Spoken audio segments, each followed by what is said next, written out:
Kalian pasti pernah lihat hewan kayak gini di toilet rumah. Jadi hewan ini namanya lalat limbah. Nggak ada nama spesifiknya kayak kemarin hewan apa gitu. Ini lalat plus limbah. Kalau di bahasa Inggris itu namanya drainfly. Terus bahasa ilmiahnya, nah ini kalian baca sendiri lah. Aku malas baca soalnya. Nah, si lalat limbah ini suka banget ada di kamar mandi. Tapi di kamar mandi kalian gimana? Soalnya di kamar mandiku tuh ya, itu kayak kebun binatang. Banyak banget hewan-hewannya kayak si lalat limbah ini. Terus ada kadang kodok, terus kecoa, terus cicak, terus nyamuk. Pokoknya banyak lah di kamar mandiku itu. Berbagai macam hewan ada di sana, kayak cosplay kebun binatang.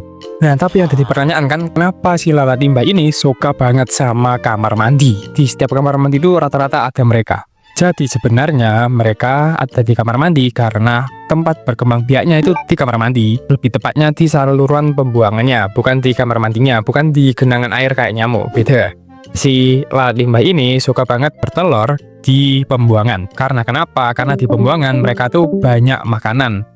Kayak lumut, hewan-hewan kecil itu larva-larvanya pas menetas telurnya bisa makan. Sama kayak lalat biasa, mereka bertelur terus jadi larva, terus jadi si lalat limbah dewasa. Nah, tapi tenang, mereka itu nggak bakal atau jarang lah berkembang biak di air yang bersih. Mungkin di tempat penampungan air di kamar mandi ya, kalau di Jawa itu sebutannya jeding. Karena ya kan airnya bersih, jadi nggak ada makanan buat si telur-telurnya nanti pas menetas. Tapi kenapa kok mereka kayak mager banget? Emangnya mereka nggak minat gitu traveling ke ruangan lain atau ruangan sebelah kamar mandi gitu? Setidaknya mereka keluar dari pintu kamar mandi. Itu semua terjadi karena mereka tuh makhluk lemah, guys. Coba deh kalian pegang, kalian pegang itu bener-bener kayak dia tuh pasrah gitu loh. Dipegang itu nggak kabur yang gimana-gimana, pasti kabur terus kabur ke pinggirnya gitu. Kayak nggak kayak lalat biasa kan, kalau dia dipegang, ya nggak bisa dipegang malah lalat biasa kan. Kalau lalat biasa mereka didekati aja langsung lari.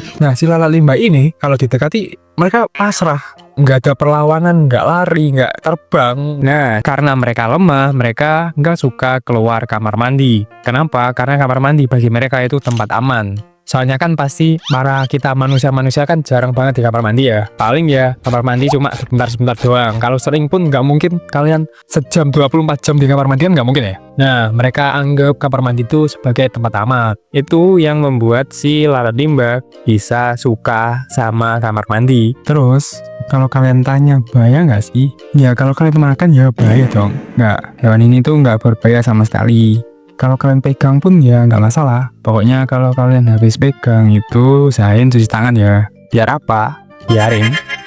Jadi ya gitu dulu ya videonya tentang ya kemarin kan kita udah bahas lalat yang biasa, terus kami tetap, terus hewan apa lagi yang udah kita bahas? Ayam, kucing putih. Next kalian mau aku bahas apa lagi? Tulis di kolom komentar. Pokoknya terima kasih buat semuanya. Bye bye.